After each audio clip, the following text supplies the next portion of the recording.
Alors donc chers élèves, bonjour. Donc ici aujourd'hui je vais vous représenter comment tracer la courbe de la fonction.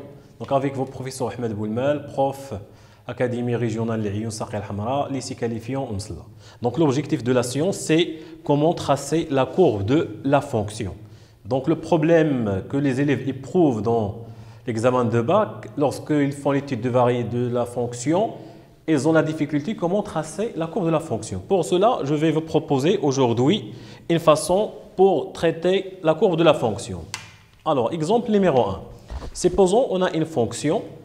Donc, D, vous avez la droite Y est égale 1 moins 1 demi X, c'est une asymptote oblique de CF au voisinage de plus l'infini. Donc, d'abord, je vais tracer cette droite. Donc, vous avez la droite Y est égale 1 moins 1 demi X. Donc, je vais représenter cette droite dans votre repère. Voilà votre repère. Donc, y est égal à 1 moins 1 demi x. Je vais donner des images. Si je donne à x0, y est égal à 1. Si je donne à x0, y est égal à 1. Donc, le premier point, c'est 0, 1. Donc, voilà le premier point. Si je donne à x2, donc, si je donne à x2, on va trouver 2 sur 2, 1, 1 moins 1, 0. Donc, deuxième point, c'est 2, 0. Donc, voilà le deuxième point. Donc, voilà votre asymptote. Je vais le tracer. Donc, voilà l'asymptote de votre courbe. C'est la droite D. Donc, c'était une asymptote au voisinage de plus l'infini. C'est quoi au voisinage de plus l'infini? Donc, voilà plus l'infini. Lorsque x s'approche de plus l'infini, la courbe elle s'approche de cette droite. Soit vous aurez ce cas de figure, ou bien vous aurez ce cas de figure. Bien. Au voisinage de moins l'infini, comme vous voyez, vous avez C de F admis une branche parabolique de direction l'axe au Y au voisinage de moins l'infini. Donc, voilà au voisinage de moins l'infini. Lorsque x s'approche de moins l'infini, la courbe il a une branche parabolique de direction l'axe des ordonnées. Soit vous aurez ce cas de figure, ou bien vous aurez ce cas de figure. Mais dans le tableau de variation, vous remarquez la limite dans plus l'infini est égal à moins l'infini. Donc, la limite de plus l'infini est égale à moins l'infini, et la limite de moins l'infini est égale à plus l'infini. Puisque la limite de moins l'infini plus l'infini, donc vous aurez ce premier cas. Donc, je vais effacer ce deuxième cas. Également, on va conclure quelque chose. Dans 0, 0, vous remarquez l'image de 0, c'est 0. F' s'annule sans changement de signe. Donc, le point 0, 0, il représente point d'inflexion et vous avez une tangente horizontale. Donc, ici, vous avez une tangente horizontale au point 0, 0. Donc, la courbe de point 0, 0, elle va descendre. Maintenant, on va voir autre chose. Vous avez la position relative. Donc, sur l'intervalle moins l'infini moins 1, C de F, il est au-dessus. Et sur l'intervalle moins 1 plus l'infini, il est au-dessous. Donc, sur l'intervalle moins 1 plus l'infini, la courbe est au-dessous. Donc, je vais effacer ce cas au-dessus. Il sera au-dessous. Puis, il y aura un point d'intersection de coordonnées moins 1, 3 sur 2. Donc, voilà moins 1, 3 sur 2. C'est ce point d'intersection entre la courbe et l'asymptote. Donc maintenant, je peux tracer la courbe facilement. Donc, la courbe de votre fonction, vous avez une tangente horizontale. Elle va descendre vers l'asymptote et sera au-dessous. Donc, tangente horizontale. Elle va couper la droite Y est égale à 1 moins 1 demi X dans ce point. Et vous avez une branche parabolique de direction l'axe des ordonnées. Maintenant, voilà la courbe de votre fonction. Donc, voilà la courbe de la fonction facilement. C'est une fonction décroissante. Alors, ici, vous avez tangente horizontale et voilà le point d'intersection. Et au voisinage de plus l'infini, il est au-dessous de Y. Donc, ici, vous avez votre asymptote D. Ici, votre asymptote D. Y est égal à 1 moins 1 demi X. Donc, pour tracer la courbe, on aura besoin de table de variation et les branches infinies, c'est les points d'inflexion au pas. Donc, voilà pour le premier exemple. Maintenant, on va passer à un deuxième exemple. Donc, deuxième exemple, nous avons y est égal à moins x est une asymptote oblique AC au voisinage de moins l'infini. Bien. Je vais tracer y est égal à moins x. Premier point, si je donne à x 0, y est égal à 0. Donc voilà le premier point. Si je donne à x1, y est égal à moins 1. Voilà un deuxième point. Donc les deux points sont suffisants pour tracer votre droite. C'est une asymptote au voisinage de moins l'infini. Donc je vais tracer ce y. Donc je vais tracer, et ce y est égal à moins x. Donc voilà les deux points.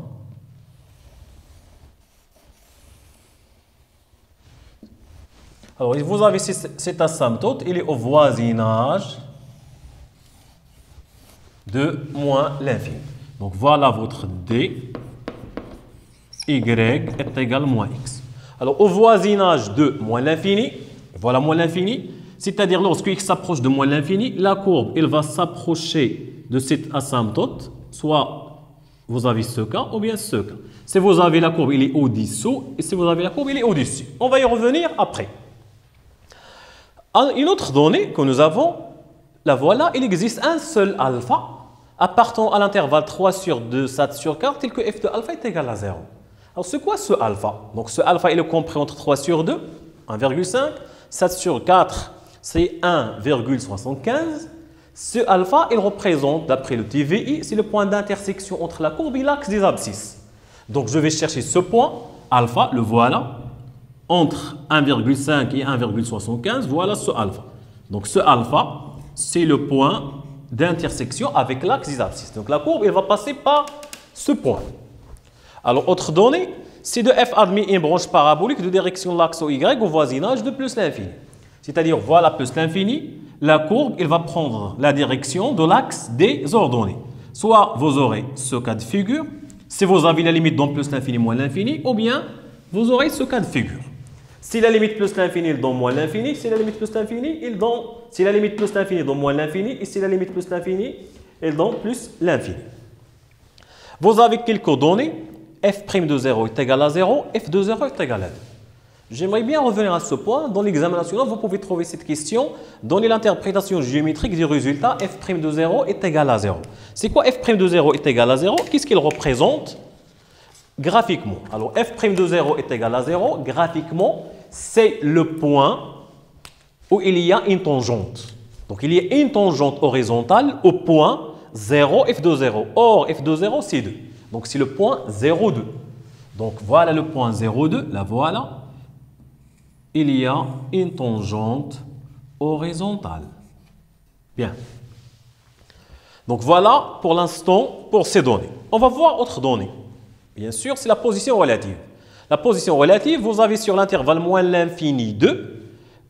Vous avez C, il est au-dessus de D. Donc, C de F, il est au-dessus. Le voilà. Donc, je vais effacer cette partie. Puis, vous avez un point d'intersection. C'est le point 2, moins 2. Donc, le point 2, moins 2. Le voilà. Donc, c'est le point 2, moins 2.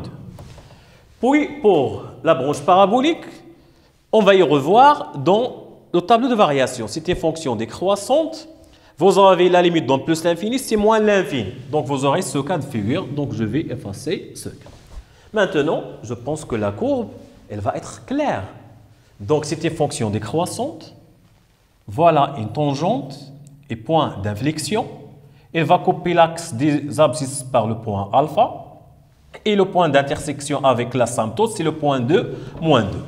Puis, remarque au passage, ici, si vous avez la dérivée s'annule, sans changement de signe, on parle de ce qu'on appelle point d'inflexion.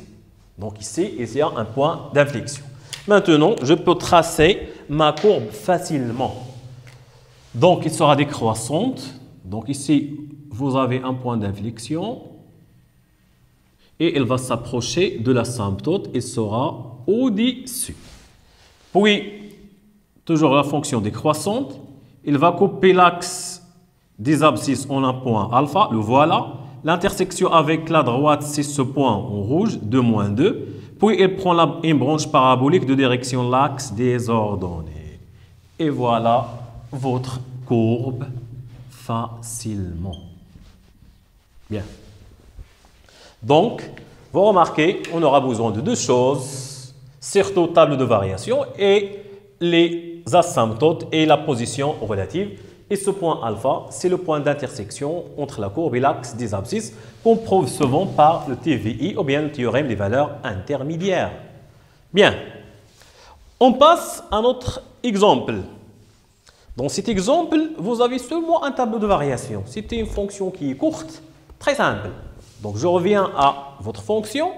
Vous avez un tableau de variation. C'est une fonction qui est définie sur la partie 0 plus l'infini. Donc, il n'y a pas la partie moins l'infini. Vous avez deux tirés dans 0 et la limite dans 0 plus est égale moins l'infini. Donc, déjà, une première limite 0 plus moins l'infini, il y a une interprétation géométrique. C'est l'asymptote verticale x est égal à 0. Donc, la limite 0 plus est dans moins l'infini. Vous avez C de f admis une asymptote verticale x est égal à 0. Je vais revenir à la courbe. Donc, quelle est l'asymptote verticale? Le voilà.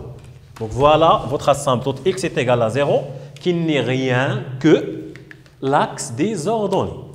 Vous avez la limite 0 plus c'est moins l'infini. Donc, 0 plus c'est moins l'infini et sera de cette partie. Donc, la courbe va venir de cette partie croissante. Si vous avez 0 plus moins l'infini, voilà. Si vous avez 0 plus plus l'infini, voilà. Il sera décroissant. Bien. Je reviens au tableau de variation. Dans ce point 1, la dérivée s'annule. L'image de 1, c'est 0. Donc ici, nous avons une tangente horizontale. La tangente horizontale, sur l'examen national, elle est notée sur 0,25. Donc le point 1, 0, le voilà. Voilà le point 1, 0, tangente horizontale. C'est-à-dire votre fonction elle sera croissante jusqu'à ce point, puis elle sera décroissante. Lorsqu'elle sera décroissante, vous remarquez qu'elle sera décroissante vers ce moins 1. La limite dans plus l'infini, c'est moins 1. Quelle est l'interprétation géométrique de ce résultat? La limite plus l'infini, elle donne un nombre. Vous avez une asymptote horizontale d'équation y est égale à moins 1 au voisinage de plus l'infini. Je vais le tracer. Donc voilà votre asymptote y est égal à moins 1. Si vous avez y est égal à moins 2, je vais le tracer de moins 2, moins 3, etc. Donc voilà y est égal à moins 1. Maintenant, votre courbe, elle devient très simple. Une fonction qui est croissante jusqu'à cette tangente, elle sera décroissante jusqu'à ce point, ou bien jusqu'à y est égal à moins 1. Donc, voilà votre fonction. Donc, ici, voilà la partie 0, 1.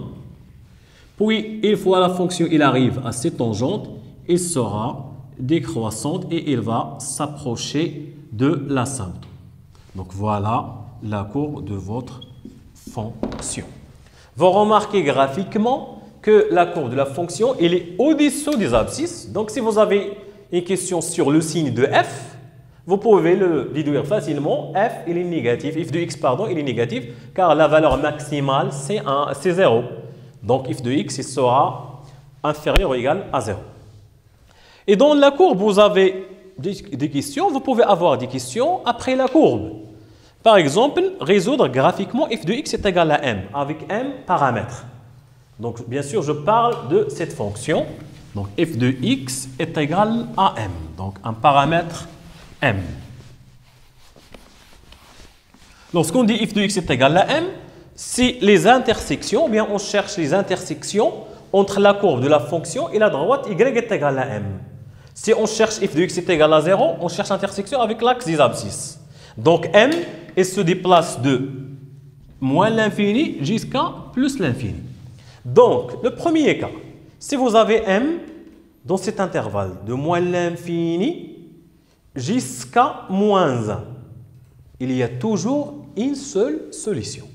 Donc, f de x est égal à m. Premier cas, si vous avez m appartient à l'intervalle moins l'infini, moins 1. Toujours, il y a une seule solution. Même si m est égal à moins 1, il n'y aura qu'une seule intersection. Donc, il y a une seule solution. Donc, on vous demande le nombre de solutions, il y a une seule solution. Deuxième cas, si vous avez m entre moins 1 et 0. 0 ne fait pas partie, vous remarquez, il y a deux points d'intersection. Donc, deuxième cas. Donc, voilà le premier cas. Deuxième cas. Cm appartient à l'intervalle moins 1, 0. Vous avez deux solutions.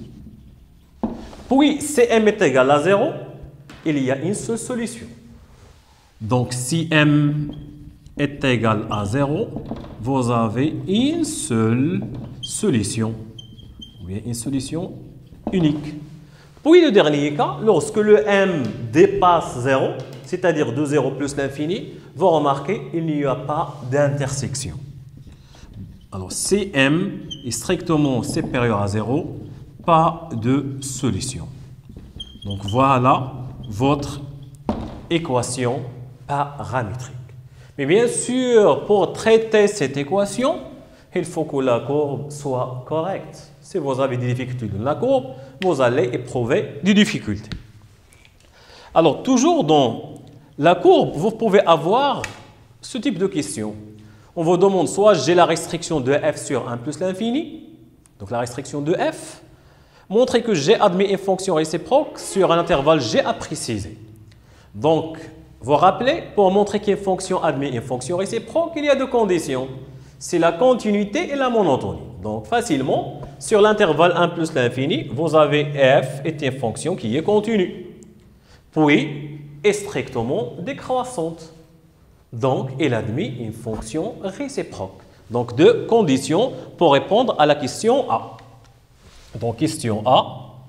Donc, vous avez G, elle est continue. Donc, graphiquement, on peut le voir qu'elle est continue et strictement décroissante. Et strictement décroissante sur 1 plus l'infini. Donc, G admet une fonction réciproque G-1 sur un intervalle G à calculer. Vous rappelez bien dans la partie courbe, quel est l'intervalle G? N'est rien que l'image de U. Donc, G n'est rien que l'image de l'intervalle 1 plus l'infini. Puisque la fonction elle est décroissante, donc c'est la limite plus l'infini, la limite plus l'infini de f, puis vous avez bien de g, bon f et g, ça revient au même, puis vous avez g de 1. Donc limite ouverte. Alors la limite plus l'infini, donc d'après la question précédente, bien sûr graphiquement, n'est rien que moins 1. Et g de 1 n'est rien que f de 1 qui n'est rien que 0. Donc voilà l'intervalle de la fonction réciproque, ou bien ce qu'on appelle d de g moins 1. Ou bien même graphiquement, je peux le déduire de votre tableau de variation. L'image de l'intervalle 1 plus l'infini n'est rien que moins 1, 0. L'image de l'intervalle 0, 1 n'est rien que moins l'infini, 0. Bien. Après une dernière question, on peut vous demander de tracer la courbe de la fonction réciproque. Donc, dans la dernière question, vous avez tracé C de G moins 1. Alors, la fonction réciproque et la fonction G, elles sont symétriques par rapport à quelle droite? C'est par rapport à Y est égal à X. Donc, dans la partie courbe, vous avez déjà vu que CF ou bien C de G et C de G moins 1 sont symétriques par rapport à Y est égal à X. Y est égal à X. 2 points, bon, c'est 0, 0, 1, 1, etc. Donc, c'est la bisectrice. Donc, voilà.